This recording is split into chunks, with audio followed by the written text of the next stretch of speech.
Hey guys, what is going on? So I just got done with about a week of not going to the gym. I was sick. I lost about 10 pounds. And in that time period, I had a lot of time to kind of reflect on what I wanted my future to be in terms of, bulking and cutting and my progress in the gym and stuff like that. And I've started to kind of debate this idea of my next bulk being more of a lean bulk or a slower bulk. And if you guys have watched my channel in the past, you know that I'm a big advocate of, being in a higher calorie surplus, pushing the calories, pushing the body fat percentage, pushing the strength numbers and all that stuff to be able to get more muscle gain in a shorter period of time in the name of efficiency, right? Like that's really been my goal the past couple of years, to just be efficient and put on as much muscle mass as possible in a shorter period of time. And I think I've really done that. I think I've put on a tremendous amount of muscle in the past couple of years. Even considering my training age, I think I've, put on a good amount, and I'm very happy with that. And I think I made the right decision for that goal. But things are shifting a little bit in terms of what my goals are. So I wanted to take this opportunity to go over the pros and cons of a slower bulk, and what that can do for you versus a more rapid bulk and kind of the benefits that I've seen from that. Obviously, I've talked about the benefits of the faster bulk quite extensively, so I'm not going to get too much into detail on that.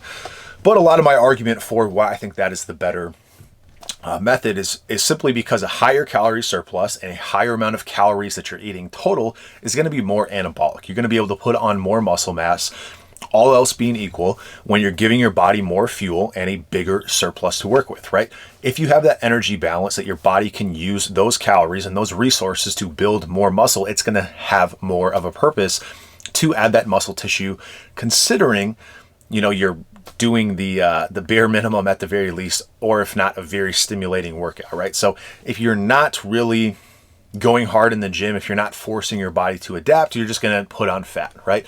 But if you're going hard in the gym, if you're dialing things in on that perspective, I think you can put on the most muscle mass in the shortest period of time by doing this. And for somebody like me, during these last couple of years, the name of the game has been efficiency. So that's something that I've really wanted to do. All else being equal, just by increasing the amount of calories that you're putting into your body, you're giving your body more resources to use. But as you're widening that gap between the expenditure that you have on a daily basis and the amount of calories that you actually intake, I really think that that is going to lead to a faster rate of muscle growth. And that has really been my secret over the past couple of years. And I've really think, I've put on muscle at a pretty blistering pace relative to what I was doing before, when I wasn't doing this kind of dirty bulking, giga bulking strategy, right? So that's great. Obviously, you have a lot of negatives associated with that, but if we're looking at purely the efficiency perspective, I do think that that is king. That being said, I'm going to talk about why I think that gap between a dirty bulk or a higher calorie surplus versus a lean bulk, that gap that I used to think was there might be a little bit smaller. It might not be as drastic of a difference. And I'll talk about why I think that may be the case. Just kind of some people that I've talked to over the past several months have kind of talked about their experience doing both. And while I've seen a ton of people have really good results doing this, higher calorie surplus, getting fatter, pushing the body fat percentage and the total weight up and everything like that, that's worked really well for a lot of, natural advanced guys. How much of that, what percentage of gains can we expect to make doing the alternative? Because again, there are some drawbacks to that higher calorie surplus, higher total calories, being fatter, being less healthy and stuff like that. There are obviously a lot of people who don't want to be, 20+% body fat all the time. And, for me, over the past couple of years, I've spent probably 80% of my time at a higher body fat percentage than I want to be. And that's obviously a sacrifice, right? It wasn't as big of a sacrifice for me because, again, I was really trying to push the rate of progress. So for me, that was a trade-off that I was willing to take. But it gets to the point where, how much of your health, how much of your aesthetics, how much of, pounding food and spending a lot of money on food and everything like that, how much of that are you willing to take to increase your rate of progress?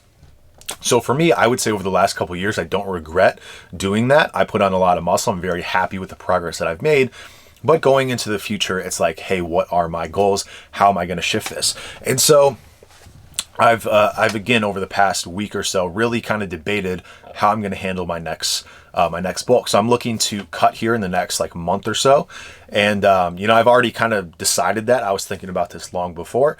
But how am I going to approach that next bulk? And for me, I've had some conversations with some friends of mine, some elite naturals, guys who are, as deep into the game as I am, not just people who are, barely getting into lifting and they can get results doing whatever. Guys who have really spent like a decade plus lifting and talked about their experience in putting on muscle with this lean bulk strategy. Because it's awesome when you're 2, 3, 4, 5 years into lifting and you can gain muscle fairly easily relative to somebody who's a little bit more advanced. But when it starts to become extremely difficult to put on muscle, relatively speaking, those are the people, whose opinions I really value, because again, anybody can put on muscle very early on, doing a lot of things suboptimally, but as you get more advanced, you have to dial things in a little bit more. And so I'm really listening to people who have been in the game for a long period of time. And, I've been receptive of some of the people who have had success with this lean bulk strategy. And so that's something that I've started to consider. Hey, maybe that's something I want to do. Or have I put on enough muscle over the past couple of years where I can lower that rate of progress? And so here's the thing. For me, the last couple bulks, the theory and the math behind it all, I've laid that out in other videos talking about, hey, if you bulk this much and this increases your rate of muscle gain by this much, that means you'll have an extra X amount of muscle by the end of the bulk. And that's great. But when you don't execute your plan to perfection, then you start wasting some months. So this is something that has happened to me. Obviously, I just got sick, so that kind of, made things go a little bit differently. But the last couple bulks that I've had, the last 2 to 3 months of these bulks have been pretty stagnant in terms of weight gain. So my entire theory of, hey, you're, in this big of a calorie surplus, well, it doesn't really hold true when it's hard to eat that much food. And so the way that it's been for me the past couple bulks is you run into a wall where you just can't gain any more weight. And when that's happening, you're not really in a surplus anymore. So sure, you're getting that advantage of having more calories that you're eating per day. You're getting that advantage of, being a higher body fat percentage to be a little bit more anabolic. But if you're not introducing that calorie surplus, or you're ceasing to have that calorie surplus, well, that's going to be an issue, and that's going to limit your growth to some extent. So that's really what's happened to me the past couple times. It's very, very hard to eat when you're like 280. And that was the level that I was getting to. I was about 278 at my peak. It was really, really hard to continue eating. And I was transitioning into easier to eat foods and higher fat content, as opposed to being a little bit more carb centric. I was shifting over to fat because it was easier to kind of get those foods down for me. And so even though I do feel like eating carbs stimulates your appetite to some extent, it was just a lot easier to go towards those really calorically dense foods and just, pound those, being high in fat. And I found that I'm not really getting that same anabolic effect when I'm not eating in the, macronutrient profile that I would really like. So for me, I'm very big on carbs. I really think that insulin is a very anabolic thing that you should try and take advantage of. And so if I'm not eating nearly as much carbs as I used to, because I'm replacing them with fat, and if I'm not getting my 10-minute walks in, which I haven't been doing because it's been winter, well, all of a sudden my insulin sensitivity went from being, something that I had pretty decent insulin sensitivity, as well as taking advantage of those massive amounts of carbs, to then whatever I'm doing now, which is very suboptimal in my opinion. And I think that's really kind of blunted the growth that I'm seeing in these final months. And it, kind of begs the question, why am I even doing it this way if I'm not getting the anabolic effect of the increased insulin sensitivity that I otherwise could have if I was using those, 10-minute walks? I'm not eating the amount of carbs that I could be, and I'm not even eating in a calorie surplus anymore because I just can't eat enough food. Well, all of a sudden, all the advantages of having this super, ultra anabolic thing that I was, doing over the past several months, well, all of a sudden, so many of those factors have been taken away, and now I'm just fat and probably gaining muscle at the same rate that I would be if I was doing, a much less optimal approach. If not, maybe I'm not even gaining any muscle at all at this rate, especially now that I'm sick. I don't think I gained any muscle then. So it begs the question, if I can't execute on these bulks because it just gets too hard to eat, and my insulin sensitivity isn't there because I'm not doing these 10-minute walks, which is largely just, me not wanting to go out into the tundra where I live and slip on all the ice and, go through all the snow and everything like that. Well, if I'm not executing my plan, it's no longer the more efficient plan, in my opinion. And it starts to become, well, if I can sustainably do this, slower bulk, and I can consistently have that calorie surplus, and I can keep my insulin sensitivity purely by being leaner, well, I think that's going to mitigate some of those negatives that I'm dealing with now. And so for me, I've really just kind of opened my eyes to the importance of, you know, the carbs and the insulin sensitivity and doing those 10-minute walks.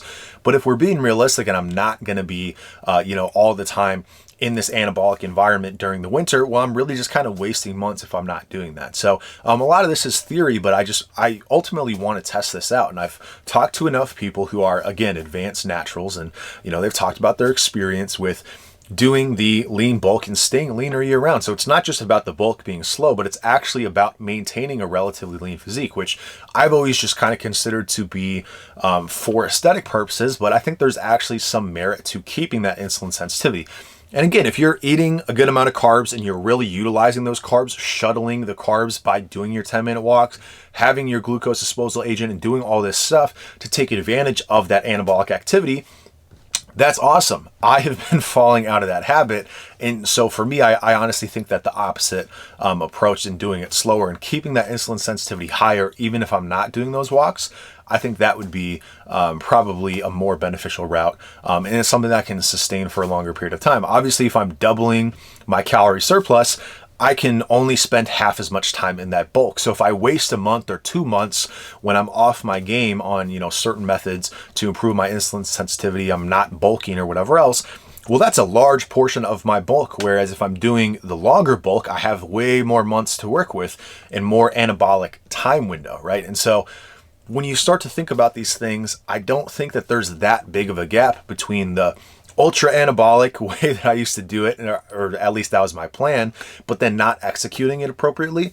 Well, I don't think that's going to be quite as big of a benefit as just being more consistent and doing maybe like a 200, 250 calorie surplus for a longer period of time. So that's going to be the method that I try when I start bulking again. And I think that I'm probably not going to get the same rate of progress, but it's probably going to be more comparable than I otherwise would have thought.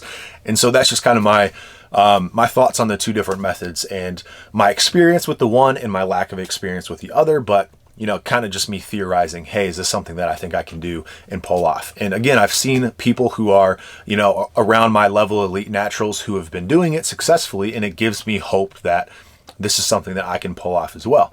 So that's going to be my approach. And again, I've never even tried this. So, you know, we'll see how it works. But I think that ultimately doing it, you know, I've done the slow bulks. I just haven't stuck to them long enough. So if I can stick to it a little bit longer this time, I think that that'll be more anabolic in the long run relative to what I used to think it was. And potentially, if I'm able to execute it better because it's easier to stick to, could be more anabolic than the alternative without the large portion of the year being fatter than I'd like. So hopefully that works out. Just my thoughts, the things that I've been discussing with myself and my coach and everything like that over the past week or so. And I'm excited to try that out. So I still do have to cut, obviously, but after that, I'm looking forward to a productive lean bulk, and we'll see if I can make it happen and you know, match the rate of muscle growth that I've seen the last couple years. Might be a tall task, but I got to give it a shot. So anyway, that's all I got to say about that. I'll keep you updated, and I'll talk to you soon.